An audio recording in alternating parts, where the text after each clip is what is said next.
యుగపథం అంటే ప్రేమ. నీవు ప్రేమించకుండా ప్రేమను పొందలేవు. నాకు ఆశ్చర్యం వేసే విషయం ఏమిటంటే, ఈ నవనాగరిక సమాజంలో ప్రేమరహితమైన జీవితం గడిపేవారు నానాటికి ఎక్కువైపోతున్నారు. నేను ప్రేమింపబడాలని కోరుకుంటున్నాను, కానీ నన్ను ప్రేమించేవారే కరువైనారు అని అంటారు. వెంటనే వారిని అడగాలనిపిస్తుంది, నువ్వు ఎవరినైనా ప్రేమించావా అని. నీవు ప్రేమిస్తే గాని ప్రేమింపబడలేవు. నీకు అందం, డబ్బు, హోదా, ఆరోగ్యం, సంపదలు ఉన్నంత మాత్రాన, పెద్ద ఆటగాడివైనంత మాత్రాన నీవు ప్రేమింపబడాలని ఏమీ లేదు. నీవు ప్రేమించనిదే ప్రేమింపబడడానికి అర్హుడవు కావు.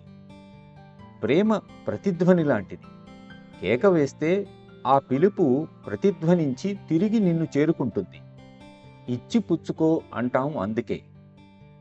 మనం ప్రేమరహిత జీవితాలను గడుపుతున్నామంటే ఇతరులను ప్రేమించే శక్తిని కోల్పోయాం.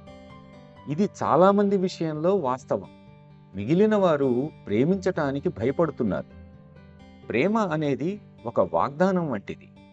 నీ ప్రేయసిని కొన్నాళ్లు ప్రేమించి తరువాత దూరంగా నెట్టివేసి తప్పించుకు తిరగలేవు. ఒకటి, అది ప్రేమ కాదు. రెండు, అది నిజంగా ప్రేమ అయినట్లయితే నీ జీవితాంతం వ్యధ చెందుతూ ఉంటావు.